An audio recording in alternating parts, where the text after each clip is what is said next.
proud of the fight today. Not an easy atmosphere to walk into, knowing how the previous games had gone and knowing the results of those. Not good enough. Today was a day they had to answer, and we tried to make this a one-game championship. Like, let's go. We can't do anything about the series or the other two games. Could we have won the games? I suppose we could have. We did not. They played great. That is a physical, experienced, tough offensive team.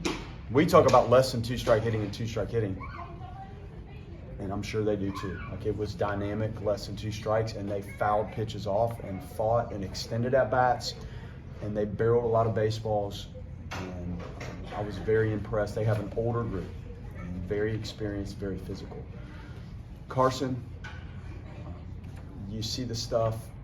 We're trying, and he's trying like mad to figure out how to capture and harness that stuff. The left-handed hitters clearly were all over it, and there was no margin of error with them. And when we put up the beginning, we thought we needed to extend. Somebody needed to eat some innings, and we thought with the part of the lineup we were in with him that he could get a little bit further and maybe feel more comfortable with the lead. And tip my hat, the Gulf Coast, they were right back at it and right back on it, and Wyatt settled the game, did a nice job. All of his pitches were in play. His fastball had some life and velo. Slider was good.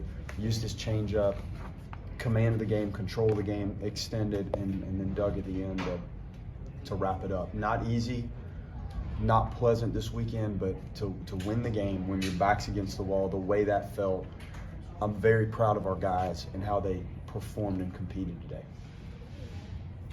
How big, you had a 3-run lead, you had your best pitcher on the mound, but getting that 4 spot in the 8th, and Vincent's double off the screen had to give you a little bit of a sigh of relief, I would imagine. I'm not sure I had a sigh of relief until strike 3.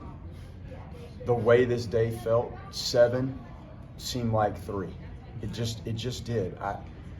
The ball was jumping. The field firmed up because of the sun and the wind, so you saw the ball starting to hop, and we gave them 3 free opportunities, if I'm not mistaken. We hit somebody. So, yeah, the 4 did give you a different feel, but to feel that the game was in total control at that point, I still did not have that feeling. But the fight and the effort to come out when it's tough, those moments when you're playing and coaching, when you have to walk into this after those 2 games, is difficult. It's one of the most difficult things you have to deal with, to motivate and find the focus, to shake off the bad moments you've gone through to try to play a championship level game on Sunday. So that's a good sign for us. The weekend overall clearly was not, but when you're talking about today, this is what we had to do. It was one of those must-win feeling games, and it's the first time we've been through that with this crowd. I was proud of the way they played. Does that not also speak to what Wyatt can be? I mean, they were hitting so many rocket shots off almost everybody you put on the mound. For him to come in and just silence them for 6 innings. Yes, I mean, it's 3 elite pitches, and he's so versatile and so athletic and so talented and kind of likes to compete. You can see that he enjoys the competition, and he didn't want to come out. But that was enough. Like, he threw on Wednesday for us, and that was plenty. He's a competitor, and so is our catcher. I'll tell you what, he's had an inning or 2 off, maybe, and to hit left-handed and to do the things he did today from the left side of the plate when he had not done it like until this year. The blocks he made early in the game when Carson's trying to reel it in and find it, and he's all over with some of those sliders. Man, Colton, he got to break down the post-game meeting today. I was really impressed with him again. Are you thinking, kind of looking at, I mean, you threw Connor and Wyatt Wednesday in the midweek. Do you think they'll both regularly be available in midweek games, or maybe more focus them on the weekends going forwards? It just depends how these things go, because I can't control some of the things that come up in the competitive moments. We can control who we put in, but how it escalates sometimes determines what happens as you look to your midweek game. And our midweek games are very difficult. They're very difficult. So if you have somebody available and you have a moment where they can help you stay in one of those games, I feel like we have to do it. It's hard to save everybody and hold on just for the weekend stuff. So that's how they can help you. And I know this series didn't go exactly the way we needed it to, but they clearly both helped us on Wednesday and then also in the weekend. Ben Jarrett had a pretty good weekend hitting the ball. It was his first time hitting. How do you think he reacted to this weekend and how he did? The same thing happened every time we scrimmaged. He gave us really good at-bats, and he sprays it around a little bit, and he's an athletic kid. We were trying so hard to get him calibrated to extend and pitch that he was one of the 5 or 6 guys that we extended pitch counts in the preseason. So after he does that, from a safety standpoint, what do you want him to go do in the infield and on the bases after he's thrown significant bullpens or thrown 60 or 70 pitches of live scrimmage stuff? You have to be intelligent about what you're doing. When Diamas goes down and now Holbrook's down, it now opens up a need for somebody else. And he jumped in there and did a great job. He's got to tidy up his base running. We will. There were things that came up for him at every base that weren't good, but we're throwing a lot at these young guys, at the whole team. But some of it for him is the first time he's ever actually been on a field in a game like this to experience the game itself. Do you have an early prognosis on Holbrook's new injury you picked up? It's some sort of hammy. They're going to look at it tonight with some imaging, and they'll have a better idea of how long that is. It's nice that you have that capability to look in there and see how bad it is. But we saw last night what he's capable of doing. So he'll be back. It's just not going to be like Tuesday. And they have as experienced lineup as you talked about. I think they have 5 guys in their lineup that are at least 23 years old, and you're trying to work a lot of new guys into new roles. Just how do you evaluate after this weekend with the coaching staff?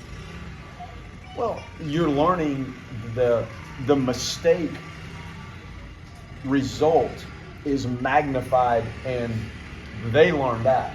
Like we did too, but when you're throwing the ball and you see where that thing's supposed to be and where it actually goes and what happens to it against that crowd, there's some instant lessons for you, and some of them are painful. So, in the roles, we didn't get a good start.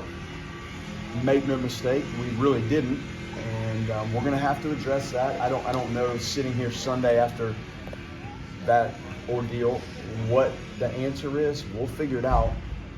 But those guys have the routine and the ability to hopefully benefit from the structure of being a starting pitcher.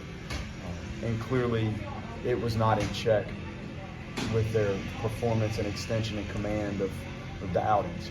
So we'll address it, but I learned we still have a lot to learn. Like our pitching staff is a little bit of a work in progress and learning. I don't know how many guys are in the same roles, and really probably 2, right?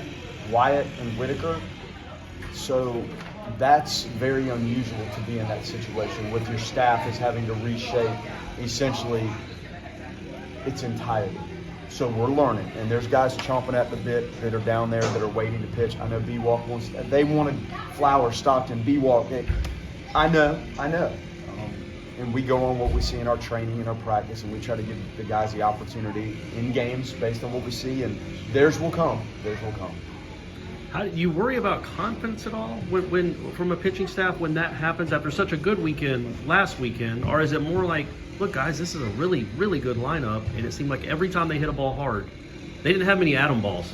When you made a mistake, No. It seemed like they jumped on almost all of them. Well, you do worry about their confidence a little bit, and when you dive into the video, the reality of it is, like, this is the game at the highest amateur level. This is it. So you have to learn how to execute better. Confident or not confident, you got to dial it up and focus that thing into the lane. If it's supposed to be a lane that is a strike, fine. If it's not, it should not be a strike.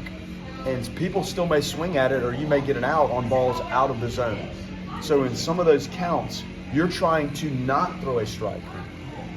And again, that crowd over there, it was loud and it was all over the park, and you have left-handed hitters shooting balls in that corner off Crowell and hammering balls. Same guys. Just very impressed. Did you Did you like the way Kirkland responded? He had the 2 walks, and then he struck out a really good hitter when the game was starting to get tenuous again. And Yeah, I guess struck out the side in the ninth. Well, yes, he did. That's what some left-handed bats mixed in with the righties can do.